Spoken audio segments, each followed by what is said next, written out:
어제 기사로 허그가 전세 보증 보험 요건을 더 강화한다는 뉴스가 나왔죠. 그래서 월세 지옥이 열린다. 뭐 그런 의견들도 내놓으시더라고요.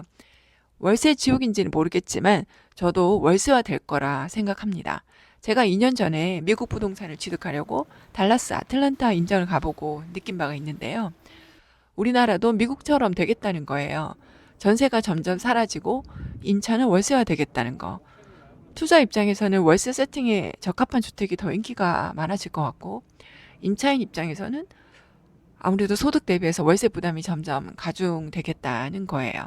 다만 임대 공급자가 늘어나야 주택 시장이 안정이 되니까 공급자들을 위해 주택 취득 시 대출 한도를 더 높이고 다주택자에 대한 취득세나 양도세 같은 규제책은 철폐하고, 반면 재산세와 같은 보유세는 더 높아질 것 같다. 그런 생각을 해본 적이 있습니다.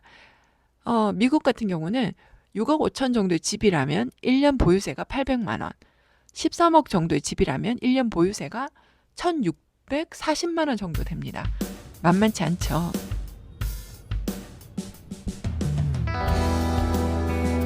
다시 허그 얘기로 돌아와서 빌라 전세에 대한 피해 사례는 예전부터 얘기됐었는데요. 특히 22년 말 수천 채의 빌라 전세 사기 사건이 터지면서 크게 이슈가 됐었죠.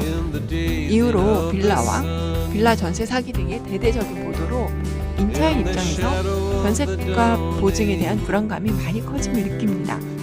전세라는 제도에 대한 신뢰가 크게 흔들리고 있는 거죠. 아파트조차도 전세금을 돌려받지 못할 위험 때문에 임차인들이 불안을 느끼는 상황입니다. 빌라는 특히 매매가 대비 전세가율이 높아서 그럴 수도 있겠다지만 전세가율이 60% 미만인 아파트에서도 전세금 미반환 리스크에 대해 임차인 분들이 예전보다 더 예민하게 느낀다 싶어요. 작년 올해 제 경험을 말씀드리면 임대인 입장에서 빌라나 아파트를 세를 놓기도 하고 만기 시 전세금 반환도 해드렸는데, 전세금을 반환하면서도 임차인 분들이 혹시나 하는 걱정, 불안을 정말 많이 하시는구나 하는 느낌을 받았습니다. 임차인 입장에서 제 경험도 있는데, 현재 저는 월세로 거주를 하고 있거든요. 저도 집을 구할 때 보증금을 높이는 것보다는 월세가 높은 쪽을 선택하게 되더라고요. 월세 경우는 해당 집이 대출이 껴있는 경우도 꽤 되는데, 매매가 대비 선순위 대출이 이 정도면 충분히 안전하다 판단되는데도 괜히 심리적으로 그렇게 되는 것 같았어요. 남편 은퇴를 앞두고 다가구 건물을 하나 매입해서 패시브 인컴을 만들면 어떨까 해서 요즘 경매지를 좀 보는데요. 보다 보면 수십 채 원룸이 있는 다가구에서 그 수십 가구의 모든 세입자분들이 단 한 분도 빠짐없이 전세금을 돌려받지 못하는 사례도 종종 보이더라고요. 그런 거 보면 정말 너무 안타깝더라고요.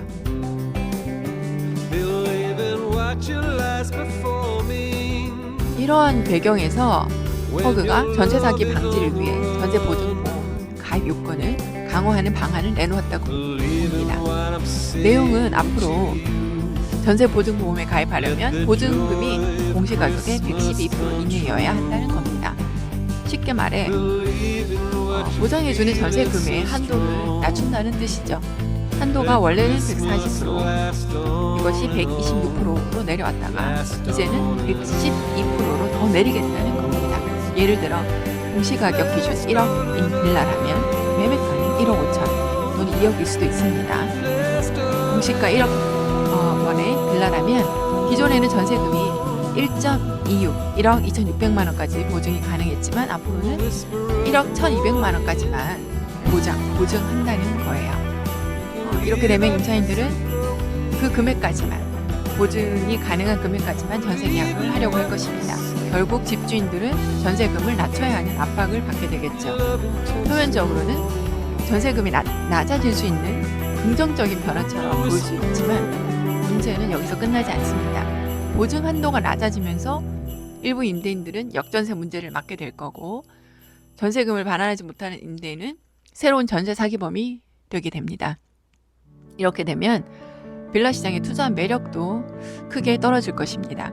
많은 임대인들이 빌라 투자 자체를 포기하게 되고 결과적으로는 빌라 공급이 줄어들 가능성이 높습니다.